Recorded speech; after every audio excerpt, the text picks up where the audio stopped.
small committee report of the 2025 budget. Let us just ask the COMSEC kung meron o wala. Kung meron, why was it not filed sa archives based on our rules 15 days after?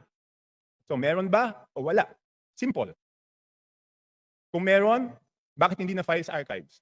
Kung wala, I will let you proceed, Madam Chair. I will not hold this budget hostage. Gusto ko lang malaman, meron o wala. The HGAB itself, the output of the small committee is already embedded into the HGAB itself. So that's the report. That's the output of the small It's committee. not the report, Madam Chair. Based on our rules, each committee must come out with a report.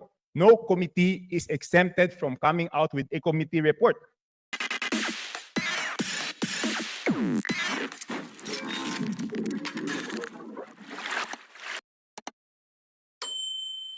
We'll now move to the next member to ask questions. The Honorable Toby Chanco from the Independent Bloc. Yes, Madam Chair.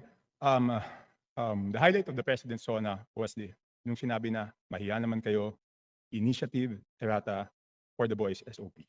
So ang initiative at errata ay nanggagaling po yan sa Kongreso. Kaya nga medyo nahirapan si Sec. Ralph na sagutin kung paano nabawasan yung iba dahil talagang Kongreso po may alam yan. At dalawang pagkakataon po yan, sa BICAM at sa small committee. So I would like to ask the Chair to furnish all of the members the signed report of the small committee for 2025. Wait, bakit gumagalaw yung oras ko? Hindi naman kasama yung sagot.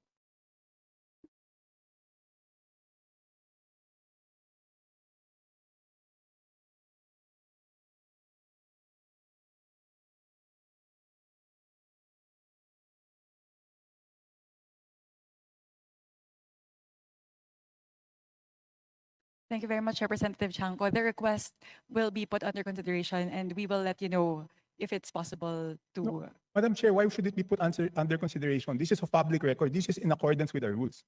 That all committee reports must be given to all members. And that shouldn't be taken against my time because you're telling me that, teka, balik natin yung oras ko kasi sinasabi na that will be taken into consideration. It should not be taken into consideration. Madam Chair, allow me to read this, no? Declaration of Principles and Policies. Section number 2 of our rules. Public office is a public trust. The House of Representatives and every member thereof are accountable to the people at all times. I will not read the ending portion. Number 3, efficient and effective access to and dissemination of appropriate and accurate information are imperative in lawmaking. So why should it be taken into consideration, Madam Chair?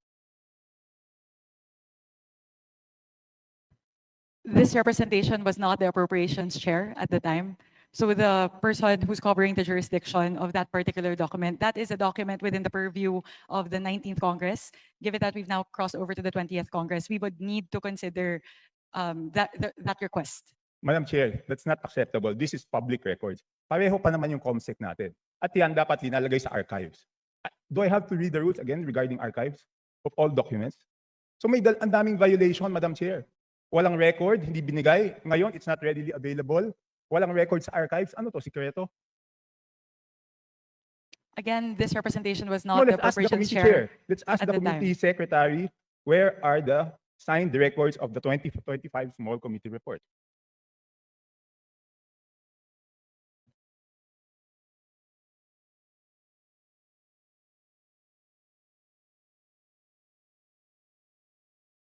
Madam Chair, simple lang to. Kung electronic copy, dapat lahat may electronic copy. So dapat i-email sa amin lahat within 5 minutes, di ba?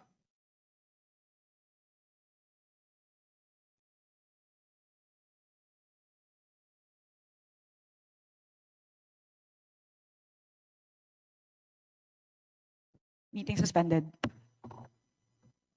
Meeting is resumed.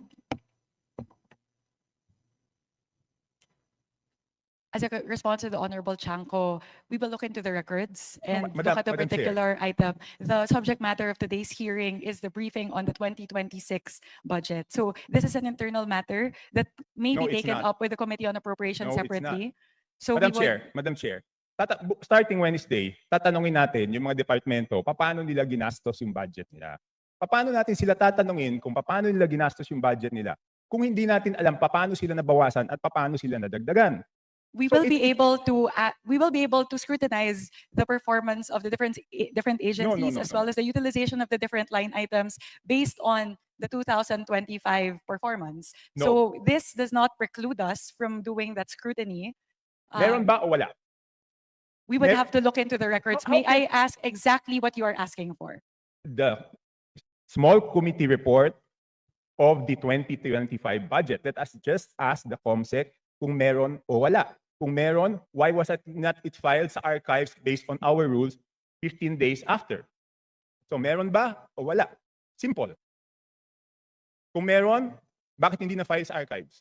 Kung wala, I will let you proceed, Madam Chair. I will not hold this budget hostage. Gusto ko lang malaman, meron o wala? The HGAB itself, the output of the small committee is already embedded into the HGAB itself. So that's the report. That's the output of the small It's committee. not the report, Madam Chair. Based on our rules, each committee must come out with a report. No committee is exempted from coming out with a committee report.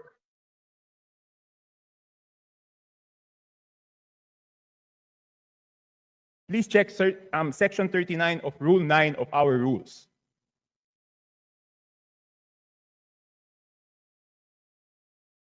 Kasi di ba kung meron, ang dali-dali naman, di ba wala?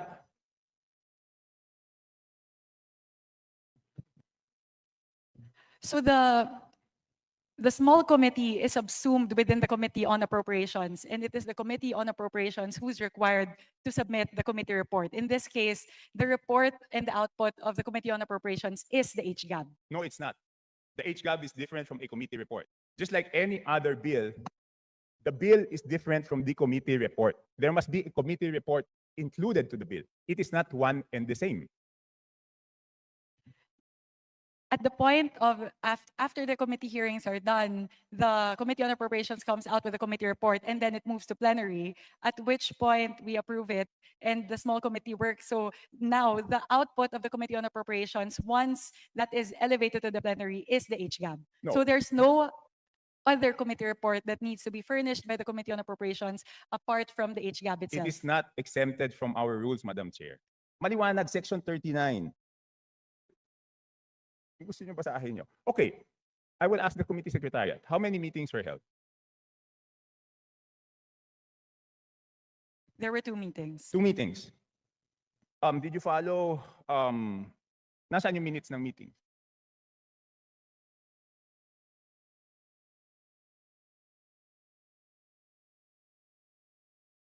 Where were the meetings held? What date?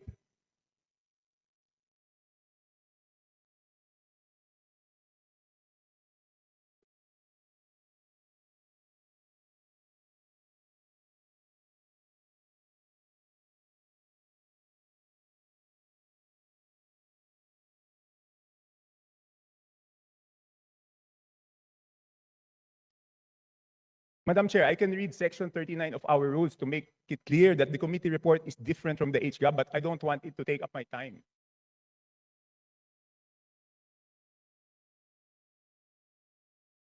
Iba po yun eh. Kasi tingnan nyo, yung BICAM. Di ba may BICAM report? Doon sa BICAM report, teka muna, ba't umaandar yung oras ko? Hindi pa na natatapos yung isyong rineraise ko. Doon sa BICAM report, nakasulat, okay, yung BICAM report, pinipintasan natin. Pero yung BICAM report, may nakasulat doon kung alin yung nabawasan, alin yung nagdagdagan. Dito sa HGAB, wala tayong makita kung alin yung nabawasan, alin yung nadagdagan. With the indulgence of Representative Chanco, so the COMSEC is currently looking into the specific request as well as the level of detail that you are requesting. No, within 5 minutes, I need the committee report. If we may please move on to the other questions Yes, while but- they're working Yes, on I this. will. But if within 5 minutes wala yan, ibig sabihin wala yan, ngayon palang gagawa yan. Ang gusto natin na committee report is the same as the BICAM. Okay? The same as the BICAM. Nakasulat kung saan binawas, saan nadagdag. Okay, I will mention why it is very important. Okay, ito may 2 distrito, no? At sino ang nag-introduce ng amendment? May 2 distrito, hindi naman to kasalanan ng congressman doon sa distritong yon. Ang NEP nila is 2.530 billion. And then pagdating sa GAA, naging 20.999 billion. Isa pa, 1.508583 billion sa NEP. Pagdating sa GAA, 20,795. So, tapos ang pinasok lang sa BICAM dito is 5 billion and 4 billion each. So ang napasok dun sa small committee is 13 billion Doon sa isa, yung isa 14 billion. So sino yung nagpasok ng 13 billion na yun at saan tinanggal yun?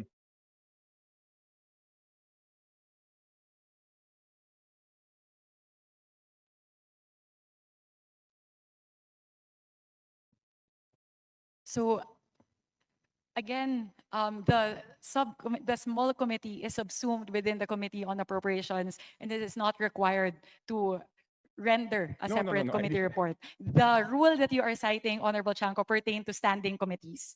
And the mother committee in this case of the small committee is the Committee on Appropriations. Yes, but did we exempt the Committee on Appropriations not to submit a committee report? No. Again, the committee report of the Committee on Appropriations at the plenary level is the HGAB itself. Yeah, but all meetings, dito sa ating rules, all meetings must be on record. So it's not only the committee report, dapat yung small committee na yon, meron silang report na finurnish lahat. Again, if with indulgence of the Honorable Chanco, the COMSEC is looking into the request, if we may move to the next Okay, I question. will move to the next question. Thank So you very mukhang much. wala talaga. Signed committee report showing ano yung binawa, saan napunta. Okay. So it's only now, Madam Chair, that you found out that there is no small committee report?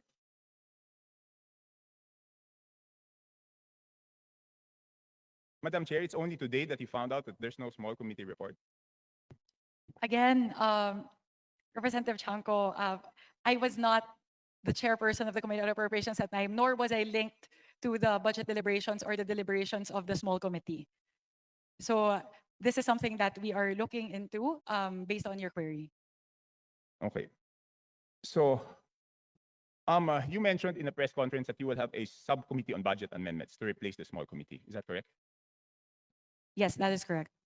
Does it mean that we will now strictly follow section 56 and 57 of our rules? That after we approve on second reading, no further amendments will be made? Yes, that is correct. So, lahat ng individual amendments will be tackled before approval on second reading? All amendments of institutional nature will all be included in the version of the bill that will be approved on second reading. No, not institutional. I'm referring to committee and individual amendments. Technically speaking, yes, both committee and individual amendments as moved, as tackled during the period of amendments in the plenary. So after the second reading, wala na pong babaguhin? Yes, that is correct. Okay. Sumunod, sino po ang mga miyembro ng small committee at paano sila pinili? As of now, it's an ongoing discussion. It will not be small. Oh, the It's actually subcommittee on be, budget amendments. yes. So we are looking into representatives nominated by each of the political parties, plus the party list coalition, plus members of the minority. So we are looking at least 10 members. So So- discussions are still ongoing, so I'm unable to say definitively how many the members are and who the members are. So sinabi niyo po, political parties, majority, minority. That is correct. Bakit wala pong representative ang independents? Hindi pa po kami dapat tumingin din sa budget. That could be considered. Thank you very much for pointing that out, Representative Chanco. So is it a affirmative that the independents will be represented? Madam Chair, Eh- point of order, Madam Chair. Kasi kanina I was asking kung ano ito, kung hearing ito o briefing eh. Ang sagot sa akin, briefing. Sa naririnig ko parang hearing. Because we are now discussing, things that are properly discussed in the committee itself. So, with apologies to my friend Congressman Chanco, baka maybe that can be discussed in a formal APRO meeting kasi we have our resource persons here that probably are wondering why they are listening to all of this. And so that also the briefing can proceed, Your Honor. Yes, to my friend, of course, the respected Honorable Puno. But on Wednesday, we will ask them how they spent their funds. So I think we also should know whether they were deducted funds or added funds before we ask them how they. Di ba po parang kahit bata, pag humingi ng allowance, bago humingi ng bagong allowance, titignan muna kung paano ginastos, di ba? So, and I'm winding up, Puno, Congressman Puno. No, I am not unhappy with the questions. In fact, some of them are my own questions also. I was just observing that the ruling was that this is a briefing. So I myself have been forced to revise some of the questions I was going to ask. But thank you for your for your lead on this. Okay, next. Lahat po na ba dapat digital na ngayon? Bakit wala pong soft copy ang HGAB? Wala pa pong age gap Hindi, for ibig sabihin fiscal ng year 2025 HGAB, wala pong soft copy yan. So bakit po kaya walang soft copy ang HGAB? Kung yung NEP may soft copy na pinapublish po yung DBM, kung yung GAA na papublish po may soft copy, bakit po kaya walang soft copy yung HGAB? At sigurado po ba tayo na magkakaroon ng soft copy ang HGAB ngayong 2026 budget? So the requirement of the transmission between the House and the Senate is for hard copies during the 19th Congress. So that's the version that was prepared by the House, because that's the requirement of the Senate in terms of the transmittal. Now, though, we are changing that, and we are now moving more towards a digital format, which will render to the members of the House. Okay, yun lang po. So you commit that doon sa 2026 budget, meron na pong soft copy Yes, we commit. ng after third reading. Yes, we commit. Okay. So thank you po. 3 minutes na lang po, tapos na yung 5 minutes. So dapat matanggap na namin yung email ng small committee report, Madam Chair. Again, we will revert back to you on that, Honorable Chanco. Again, the committee secretary is looking into that. This is something that we can discuss internally. It's an internal matter of the Committee on Appropriations. So I would also not want that to hinder all of the other members to ask their questions pertaining to the 2026 fiscal year budget. So if we can get back to you on that, again, I can also ask the COMSEC to sit down and tackle the request, which we will put under consideration. No, Madam Chair, I don't need to sit down with the COMSEC. I am just requesting that each and every member of the House be given the copy of the small committee report wherein makikita po kung saan po nagbawas ng kasi walang madadagdag kung walang binawas. So yun lang po ang hinihingi ko, pakita lang kung saan binawas at saan dinagdag. Yun lang ang hinihingi ko. And hindi naman po pwede ngayon lang yan gagawin kasi ano yan public record yan And I'm sorry to disagree, but public funds is not an internal matter. Di ba? Kaya nga natin ginawang transparent to because it's not internal. Pag nagtanong tayo tungkol sa pera ng taong bayan, every question is valid and every question is a public matter. It is not an internal matter dahil pera po ito ng taong bayan. So yun lang po, The Madam Chair. procedural point is what's considered as an internal matter. Again, we maintain that the output of the small committee is included in the HGAB. Hindi po. Pero nakasulat po ba sa HGAB kung saan binawas at saan dinagdag? Yun na lang po tatanong ito, Madam Chair. Pwede Nakasulat pong ba? silipin yung difference ng GAB as filed versus HGAB.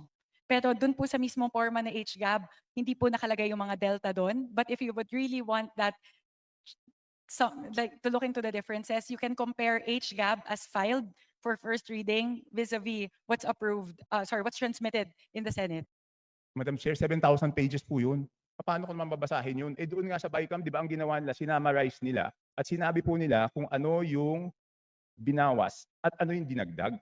So bakit hindi po natin magawa yun? Di ba 7,000 pages, babasahin natin isa-isa tapos hahanapin natin alin yung tumaas, alin yung bumaba. Sa BICAM po, ang ginagawa po nila, sinasummarize, nakasulat po doon. And ang balita ko sa Senate, gagawin nila is aalamin kung sino yung nag-introduce ng bawas at sino yung nag-introduce ng dagdag. And I hope the same will be done in the House, Madam Chair. Noted on that, we will take that into consideration as we move forward with the reforms for the budget deliberations for the 20th Congress.